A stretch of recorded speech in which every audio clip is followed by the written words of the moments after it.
একটা জিনিস আমি যদি পাওয়া যায়, আমার আর দুনিয়ার কিচ্ছু লাগে না। আল্লাহ যদি আমারে বলে দে জুনায়েদ আল হাবিব জান্নাতি, জাহান্নাম থেকে নাজাত করে দিলাম, আর কিছু লাগে?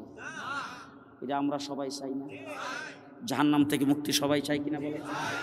রমজানের তৃতীয় 10 দিন হইল জাহান্নাম থেকে মুক্তি, রহমত, মাগফিরাত, নাজাত, এই তিনটা কোরআন কোন জায়গায় কোরআনে আসতেছে নি? সামনে আইতেছে তো, কথা কয় না দি, সামনে আসতেছে কিনা বলেন?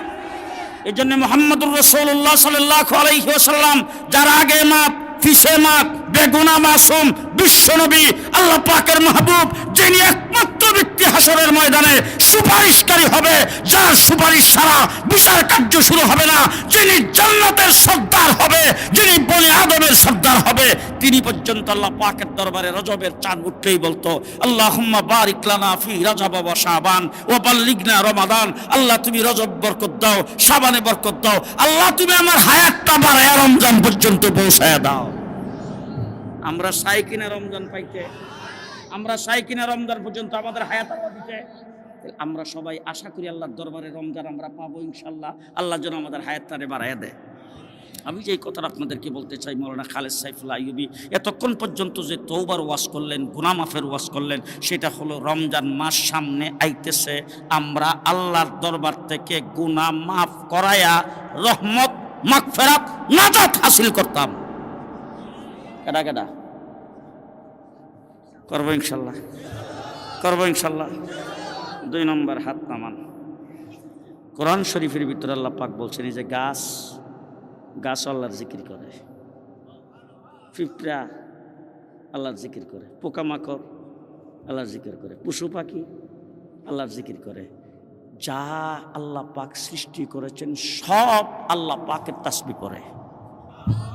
ইসাব্বিহু লিল্লাহি মা ফিস সামাওয়াতি ওয়াল আরদ, আসমান জমিনে যা কিছু আছে সব আল্লাহর তাসবিহ পড়ে। ফেরেশতাদেরকে আল্লাহ পাক বানাইছেন আল্লাহ পাকের তাসবিহ পড়ার জন্য। আমরা নামাজের ভিতরে দাঁড়ায় জীবন আল্লাহর ইবাদত বন্দি করি, ফেরেশতা আছে কিয়ামত পর্যন্ত দাঁড়াই থাকবে, শুধু আল্লাহর ইবাদত বন্দি দাঁড়ায় করতেছে। আমরা রুকুতে যাই জীবন আল্লাহর ইবাদত করি, আল্লাহর তাসবিহ পড়ি, ফেরেশতাদের ভিতরে অগণিত ফেরেশতা আছে যারা রুকু অবস্থায় থাকবে কিয়ামত পর্যন্ত। ফেরেশতাদের মধ্যে অগণিত ফেরেশতা আছে যারা সিজদা অবস্থায় কিয়ামত পর্যন্ত। তাই এবার আমি আপনাদের জিজ্ঞেস করতে চাই, আল্লাহর কি ইবাদতের অভাব আছে? আল্লাহর তাসবিহ পাঠ করুন আর কি অভাব? আল্লাহর গুণ কীর্তন বর্ণনা করুন আর কি অভাব? আল্লাহর সানা সিফত বর্ণনা করুন না কি অভাব? আল্লাহর প্রশংসা করার কি অভাব? আস্তে কোন দিক অভাব আছে? অভাব যদি না থাকে আল্লাহ কেন আমরারে বানাইল? শেষ কথা, ভালো করে শুনেন, ভালো করে শুনেন। আল্লাহ কেন আমরারে বানাইল? আল্লাহ তাবারক ওয়া তাআলা ফেরেশতাদের মজলিসে ঘোষণা দিছে, وَإِذْ قَالَ رَبُّكَ لِلْمَلَائِكَةِ إِنِّي جَاعِلٌ فِي الْأَرْضِ خَلِيفَةً। ফেরেশতাদের মজলিসে আল্লাহ পাক ঘোষণা দিছে, আমি এই জমিনের মধ্যে আমার প্রতিনিধি, আমার খলিফা সৃষ্টি করব।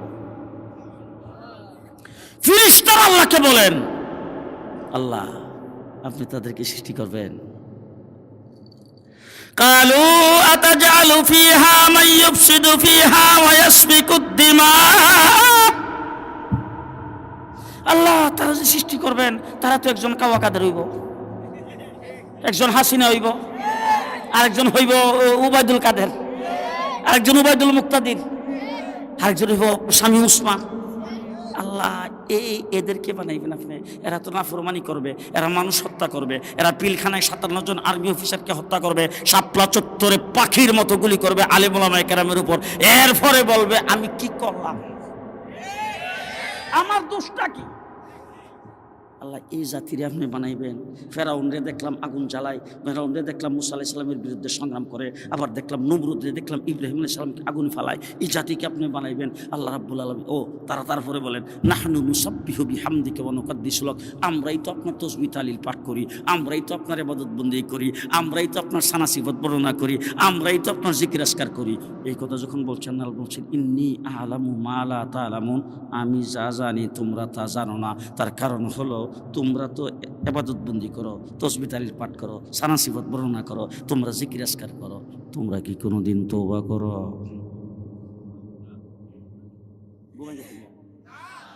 ঘুমাইছেন আপনারা? তোমরা কোনোদিন তওবা করো? আচ্ছা এখন আপনারা বলেন তো জিবরাইলের তওবার দরকার, মিকাইলের, ইসরাফিলের, আজরাইলের, ফিরিস্তাদের তওবার দরকার আছে? আসতে কম, ফিরিস্তাদের তওবার দরকার আছে? ফিরিস্তাদের তওবার দরকার। ফিরিস্তারা আল্লাহ যেই কাজে লাগাইছে সেই কাজে সে আজীবন লেগে থাকবে। সারা পৃথিবীর সমস্ত নাফরমানির হেডকোয়ার্টার হলো ট্রাম্প। ট্রাম্পের আঙ্গুল বোধ দেখা হয় না, হয় এ বোধ কথা কইতারে না, কইতারে কথা যে আমি মুখ থেকে বের করতেছি এখানে ফিরিস্তা আছে, আমি যে হাতটা লড়াইতেছি এখানে ফিরিস্তা আছে, আমি যে আঙ্গুলের লড়াইতেছি এখানে ফিরিস্তা আছে। আল্লাহ পাক যে ফিরিস্তাগুলি দিয়ে রাখছে, আল্লাহ পাক অর্ডার দিয়ে দিছে তোমার যে কাজে দিচ্ছে সে কাজেই থাকবে, অন্য কোনো কাজ তোমার জন্য করার অধিকার নাই, এর ক্ষমতাই নাই। কথা কয় না ফিরিস্তারা কোনোদিন তওবা করার দরকার হয়? আল্লাহ রাব্বুল আলামিন বলেন আমি যা জানি তোমরা তা জানো না, কারণ তোমরা কোনোদিন তওবা করো না। আমি এমন একটা জাতি তৈরি করব যে জাতি গুনাহ করতে পারে, গুনাহ করার খাহেসাত, গুনাহ করার ক্ষমতা, গুনাহ করার ইচ্ছা তাদের ভিতরে দিয়ে আমি বানাবো। তাদের কাজকর্মে চলতে ফিরতে রাত্রে দিনে তাদের গুনাহ হয়ে যাবে, গুনাহ হওয়াটাই স্বাভাবিক। যখন গুনাহ হবে তখন আমার দরবারে তওবা করবে, আমি আল্লাহ গফফার নামের গুণ তাদের উপরে প্রয়োগ করব। গুনাহ করব তওবার জন্য আল্লাহ বানাইছেন। তওবা যে করতাম, আল্লাহ পাক আমাদের বিভিন্ন সময় এই উম্মতের জন্য আল্লাহ সুযোগ সুবিধা দিছে। সবে বরাত অন্য উম্মতের নাই, রমজান শরীফের মাস অন্য উম্মতের নাই, সবে কদর অন্য উম্মতের নাই, 2 ঈদ অন্য উম্মতের নাই। আল্লাহ পাক আমাদের সুযোগ সুবিধা দিয়েছে কি জন্যে? যাই বিষয় বস করে গেছে পাক ও পবিত্র হইয়া দুনিয়ার থেকে যাওয়ার জন্যে।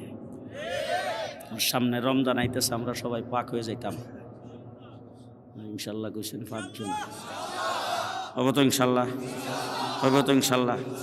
আচ্ছা আমি আপনাদের একটা কথা জিজ্ঞাসা করি, রমজান শরীফের মাসে খালি না খায়া থাকলি তো, খালি না খায়া থাকলি তো হইল যে মিশা কথা কোন তো কোনো সমস্যা নেই।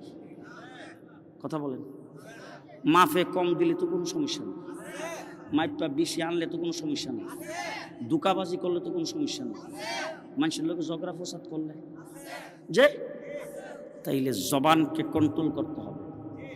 খানা পিনার থেকে যেমন বিরত থাকতে হবে, স্ত্রীর কাছে যাওয়ার থেকে যেমন বিরত থাকতে হবে, আপনার কানকে হারাম কোনো কিছু শোনার থেকে বিরত রাখতে হবে, চোখকে হারাম কিছু দেখার থেকে বিরক্ত রাখতে হবে, আপনার হাতকে হারাম কিছু ধরার থেকে বিরক্ত রাখতে হবে, পাওকে হারাম কোনো কাজে যাওয়ার থেকে বিরত রাখতে হবে, আপনার জবানকে হারাম কিছু বলার থেকে বিরত রাখতে হবে। রাখবো তো ইনশাল্লাহ, রাখবো তো ইনশাল্লাহ। আল্লাহ কবুল করুন। সবাই বলেন আমি। একবার সূরা ফাতিহা পড়ব, 3 বার কুল আল্লাহ। একবার সূরা ফাতিহা 3 বার কুল আল্লাহ। আজকে নোয়াজের বাড়ির আজকে এই দীর্ঘ সময় যে সমস্ত মুরব্বীদেরকে দেখেছি যারা অত্যন্ত স্নেহ করতেন, মাথায় হাত বুলায় আদর করতেন, আমার অনেকে, আমি অনেক নাম বলবো না, হয়তো একজনের নাম বলবো, আরেকজনের নাম আমার মনে থাকবে না, তখন আরেকজন হয়তো বিরক্ত হবে।